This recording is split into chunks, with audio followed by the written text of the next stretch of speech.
All right, what we're going to do in this video is go over how to export graphics from Illustrator using ai2html and then turn them into an interactive using JavaScript on a web page. Now, ai2html is an excellent tool for taking data visualizations from Illustrator, making them responsive, so having different versions for different screen sizes, and then throwing them on a web page. The problem with it, though, is it doesn't really lend itself to interactives. A lot of data viz folks immediately jump to D3 whenever they say, okay, I need to make an interactive, but you can actually do it with tools from ai2html, with exports from ai2html. So what we're going to do in this video is I'm going to show you how to take a graphic that comes out of Illustrator and turn it into something that you can interact with. Whether it's a scrolling telling piece, whether you're having mouse overs, whatever you're doing, you will be able to use JavaScript to interface with this graphic here. So let's get started.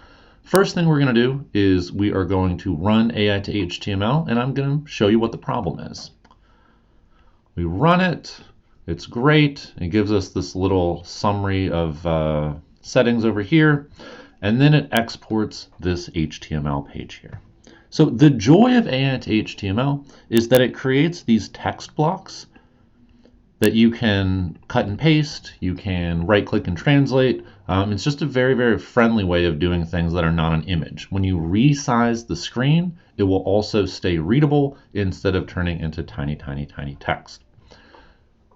Now, the problem with this is, if what we want to do is, let's say we want this annotation to appear and disappear based on what's going on, this text here and this little swoopy arrow here. The problem is, if we want to make this text disappear, sure, there's some JavaScript way of doing that, but if we want this swoopy thing to disappear, if we look at these graphics, oh no, here's what's happened. When we run ai2html, it takes all of the text and then it puts it on the page as normal HTML text, and then it combines all the non-text elements and then turns it into a background image so that our text now sits on top of this background image. That's usually pretty good and nice, but the problem is, if we want this arrow to appear and disappear, it's not going to work as being part of the background image, right? We need it to be selectable and on the page in a way that we can say, hey arrow, show up, hey arrow, disappear. If it's just a bunch of pixels in a PNG file, it's just not gonna work. Now, the first thing I'm gonna do here is I'm going to right click and inspect. We're gonna spend a lot of time here in the web inspector in the elements tab. So if you're not comfortable with it, you're going to hopefully get comfortable with it, and I'll kind of walk through explaining everything that goes on in here. So this is all the HTML of the web page. This is all of our ai2html export here. Every single artboard we have in Illustrator. This is an artboard. This is an artboard. It gets exported as a separate div. So this is the first one. This is the second one.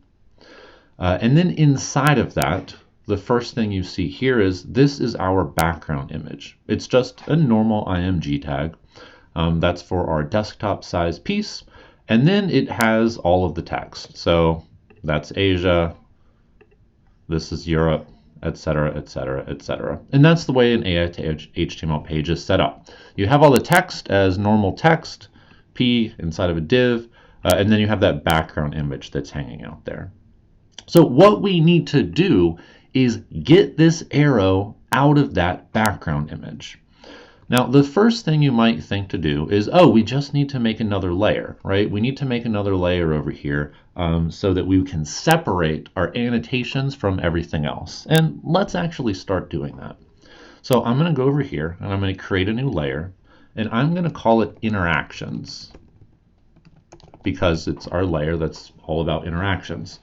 And then what I'm going to do is I'm going to take everything that I want to interact with and I'm going to move it to the interactions layer. So I'm going to click, shift, click, shift, click, shift, click. So I have those two paths and those two things of text. Then I'm going to click the interactions layer and say object, arrange, send to current layer. I had to click the interactions layer first before it would let me do that, but it is a really easy way to move things between different layers. Now if I open this up, I see there we go. On our interactions layer, we now have those nice 4 things. So let's see what this might change on our export. So I'm going to go to Scripts, Other Script, run ai2html again. It's going to get very excited. It's going to say OK. We're going to refresh over here, and it looks exactly the same.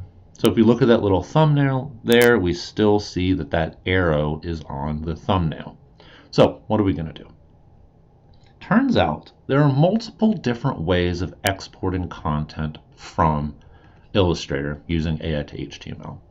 And usually the thing that we want is an image, right? We want to have all these dots, we want to have these lines, we want to have whatever annotations we want. But in this case, we want to twist things around a little bit. Instead of exporting as a JPG or a PNG, there's another format that is supported by Illustrator. And it's something called SVG. And the way that SVG works is it is a pretty simple language that explains shapes. So in the same way that in Illustrator, this is a line, this is a line, this is text, this is a rectangle, this is a circle, this is a circle. SVG is kind of the web version of that, right? So this says, have a circle, put it at X and Y of 50, and give it a radius of 50. It's just things like that. You can tell ai2html to export everything as an SVG, but it's honestly not that good. SVGs are trouble if you try to, draw things in the background or have complicated shapes or paths. It's not a good idea. But we still want to be able to talk about things like this shape right here and this shape right here as an object, in the same way that the circle is an object, not as a bunch of pixels in a background. So we're going to make 2 changes. The first change is on our interactions layer, I'm going to double click it in order to rename it, and then I'm going to put a :SVG. And what that means is, hey, ai2html, you can turn this first layer here into an image. It's totally fine. All those dots, all that shading, all that, you can totally export that as an image. But for this layer, I want you to export it as an SVG. Additionally, I'm going to go over here to the settings block, double click it, and then add inline SVG is true. In the same way that we have these external PNG files, it'll try to make an external SVG file, but that's not what we're looking for. All right, so inline SVG true, and we made this interactions layer SVG. Saving, scripts, other script, ai2html.js, run it. Takes a little bit longer, but there we go. Generated inline SVG, generated inline SVG, finished in a little under 4 seconds. So if we go back to our page now and we hit refresh, if we look at this artboard over here, hey, look at that. There's no more arrow on it. If we scroll down and look inside of this other div for the artboard down here, and we look at this one, there's no more arrow there. You say, well, what happened? How does that work? If we try to inspect the arrow, if we get just on top of it, it'll let us see it. It is a polygon inside of a G with a path on top of it. Sounds nice. And this is a G and this is a G. G's are just groups of elements that all go together. So we now have our arrow content. It's right here. If I click it over here and I hit delete, it will just disappear. And so this is what we're looking for. This is great. Everything's perfect. If I inspect the one down here, same thing, polygons, paths, whatever.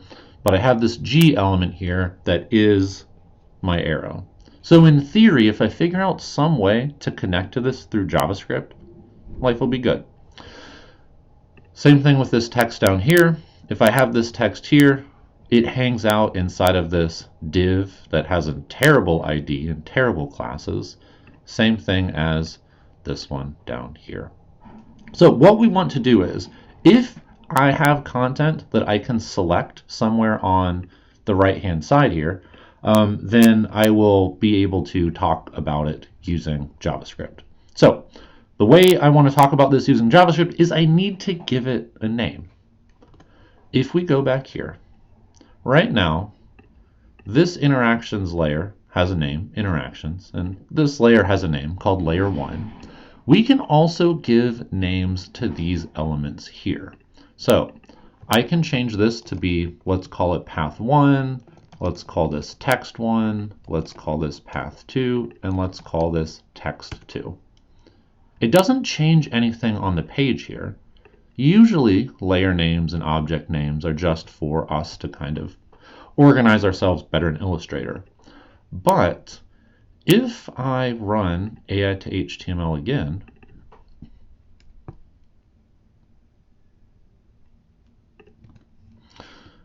when I refresh this page here, and I go and I look at that arrow, oh hey, look at that. There is now, this element here has the ID of path 1. If I select this text here, it now has the ID of text 1. Same thing with up here. If I select this here, it has path 2, and this right here is text 2. So I can now interact with these on a JavaScript basis.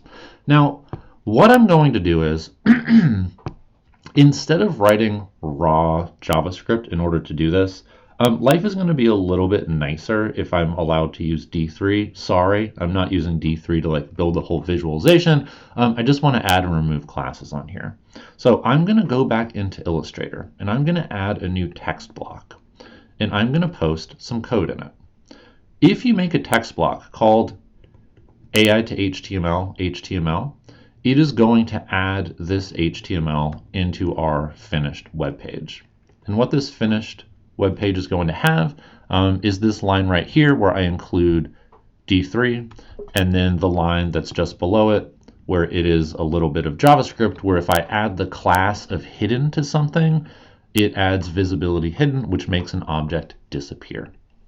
So this is going to allow me to use JavaScript on the page without having to move this into a template or anything like that. I think it's a great way to test out making sure that all of your code and all of your interactions are going to work fine.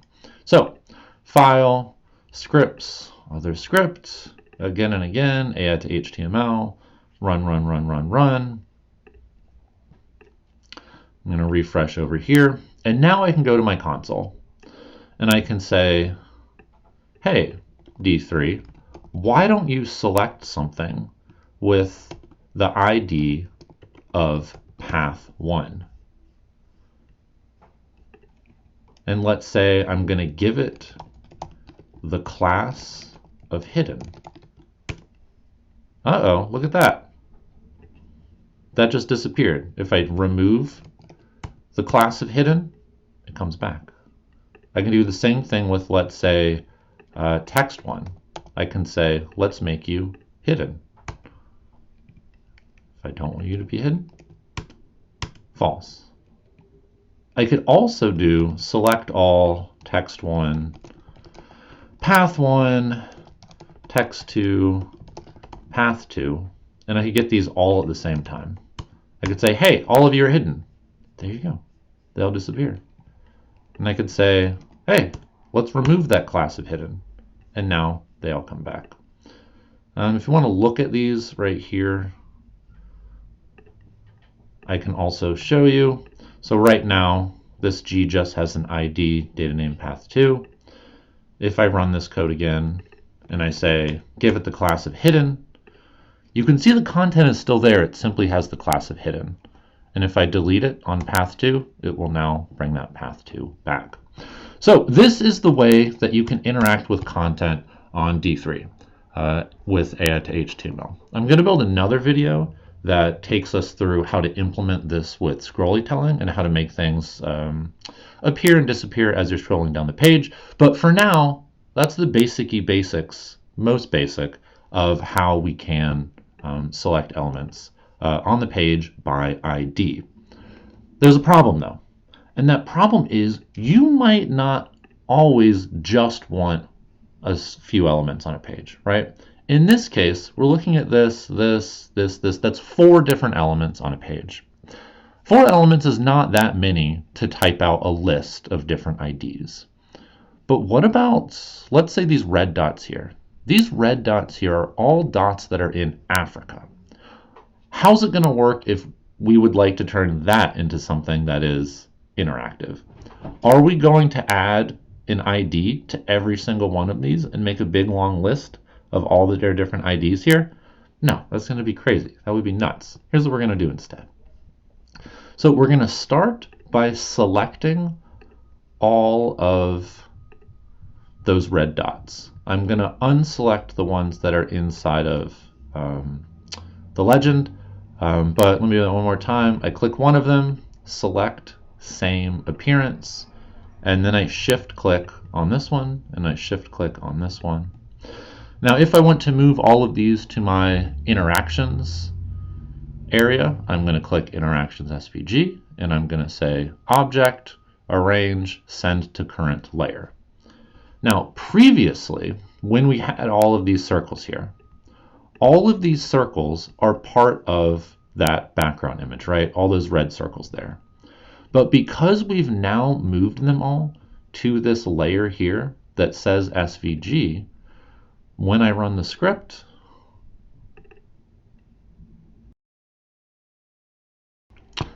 all right, so that took forever to run, but when we hit refresh here, we're going to see that inside of this SVG, there are now all of these little circles here, all these little pads that are filled with this color. There are so many of them. And then if we look at that artboard again, we see all of those red dots have disappeared from it. So we can now talk about them as individual elements that are on the page.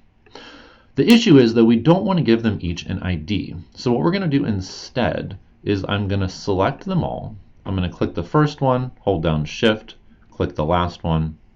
We could have also used select same here. And I'm going to put them into a group.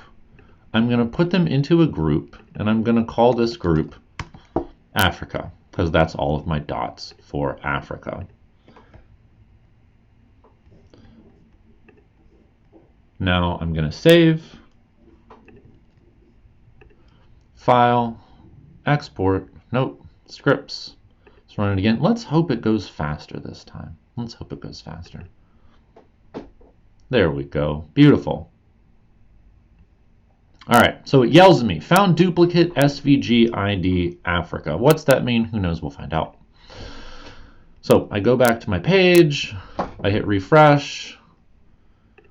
I'm going to inspect this path right here, and it turns out that it has moved all of these dots here. They're still dots, they're still paths, right? They're still SVG. It has put them inside a group with the ID of Africa. Great, everything's perfect. We're so excited. If we wanted to, let's say, make them have a stroke or something like that, I could say, hey, D3, go grab Africa and give me the style of stroke should be black. And there we go. They all now have a stroke of black, and then I could say stroke of none. Amazing, right? You're so excited. But then scroll down and notice that it only worked on this first artboard here. It did not work on this artboard down here. The issue is that it will put things, if you put things into groups, it will give them the ID based on that group name. But it will only work on one of the artboards. It will only work on one of the artboards. So we see that this one has the G of Africa.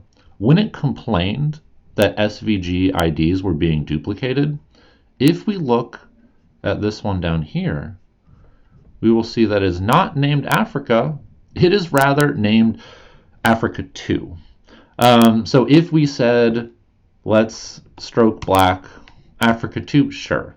I mean, yeah, it works. It's kind of stupid, though, that we would have to say, let's do it for both Africa and Africa 2, right? I only wanted to do it for one of them. I only want to do it for one of them. So what we can do instead is there is something that both of these have in common. and they both have this data name equals Africa. Data name equals Africa. Even though ai2html tried to be our friend and it said, look, you can't have duplicate IDs, so I'm going to call one ID Africa, I'm going to call one ID Africa 2.